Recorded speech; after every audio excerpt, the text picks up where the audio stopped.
Halo teman-teman, kembali lagi dengan saya, Lady Solagratia Telusa, dengan NPM 1214201210111. Nah teman-teman, di video kali ini saya akan membahas mengenai bening prostat hiperplasia atau yang biasa disebut dengan pembesaran prostat jinak. Nah teman-teman, pengertian dari BPH atau pembesaran prostat jinak yang biasa dikenal dengan istilah bahasa Inggris bening prostat hiperplasia adalah pertumbuhan berlebihan dari prostat yang bersifat jinak dan bukan kanker. Pembesaran prostat jinak merupakan salah satu penyakit pada usia tua yang umumnya diderita oleh kebanyakan pria berusia di atas 50 tahun.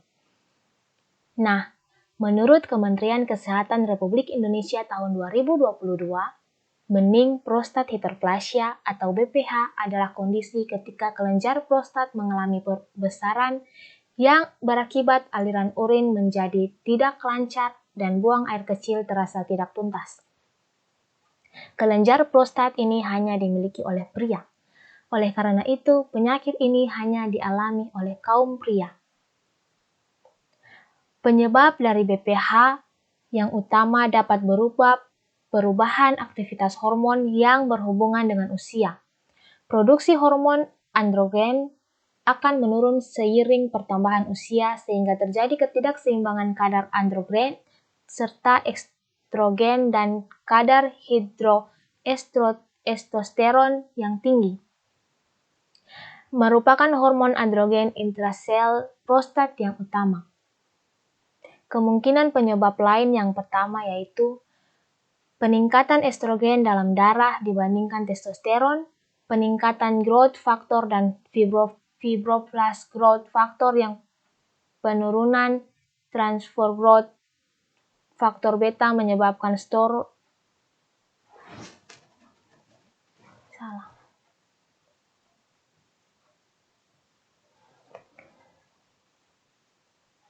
Kemungkinan penyebab lain adalah peningkatan estrogen dalam darah dibandingkan testosteron, peningkatan growth factor atau fibroblast growth factor, dan penurunan transforming growth factor beta menyebabkan stroma dan epitel, penuaan, obesitas, efektivitas fisik yang kurang, konsumsi alkohol dan merokok, disfungsi ereksi, diabetes mellitus, dan riwayat keluarga dengan BPH. Lalu, bagaimana tanda dan gejala dari BPH?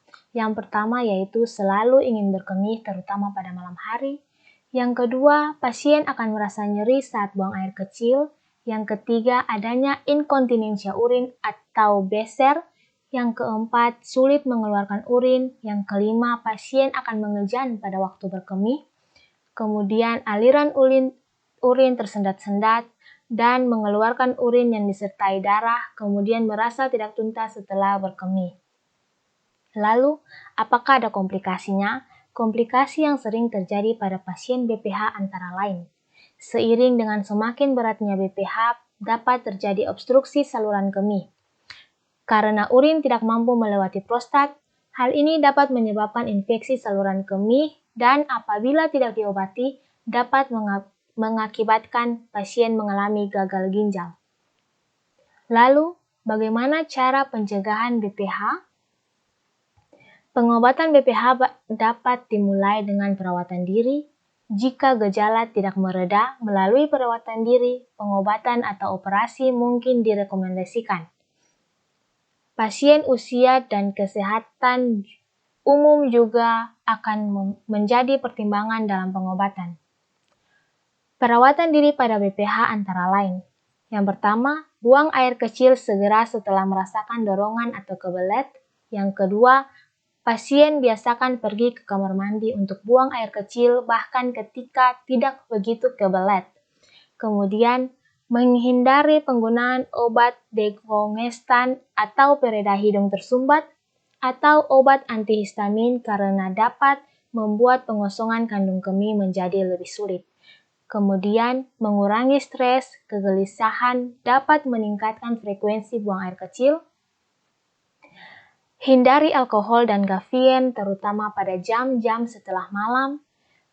Berolahraga secara teratur, kurangnya olahraga dapat memperburuk gejala. Jaga agar tetap hangat karena dingin dapat membuat gejala BPH memburuk. Nah teman-teman, untuk penata laksanaan BPH ini ada dua. Yang pertama penata laksanaan medis dan penata laksanaan non-medis. Penata laksanaan medis dibagi menjadi dua, yaitu pemberian obat-obatan dan pembedahan. Lalu penata laksanaan non-medis sebagai berikut. Yang pertama, mandi air hangat. Yang kedua, segera berkemih pada saat keinginan untuk berkemih muncul. Yang ketiga, menghindari minuman beralkohol. Yang keempat, menghindari asupan cairan yang berlebihan, terutama pada malam hari. Yang kelima, untuk mengurangi nokturia, sebaiknya kurangi asupan cairan beberapa jam sebelum tidur. Teman-teman, untuk pasien dengan BPH, ada makanan yang dianjurkan dan juga ada makanan yang tidak dianjurkan. Makanan yang dianjurkan yaitu sebagai berikut. 1. Makanan yang mengandung serat yang tinggi. Makanan yang mengandung serat yang tinggi ini yang pertama kacang hijau, beras merah, gandum, brokoli, kubis, lobak, bayam, dan apel. Lalu, makanan yang mengandung protein tinggi merupakan ikan salmon, telur, kacang kedelai, susu rendah lemak, dada ayam, dan keju. Kemudian makanan yang harus dihindari oleh pasien yang mengalami BPH yang pertama, minuman beralkohol dan kopi, sawi putih dan kangkung mengurangi efektivitas kerja obat, buah-buahan seperti durian, duku, nanas, anggur, lengkeng, dan nangka mengandung zat tumbuhnya BPH, jadi buah-buahan ini harus dihindari. Makanan yang diawetkan, makanan yang mengandung lemak yang tinggi, dan daging hewan yang disuntikan hormon. Nah teman-teman, itu adalah penjelasan singkat dari saya mengenai BPH. Semoga penjelasan ini dapat bermanfaat bagi teman-teman. Sekian dan terima kasih.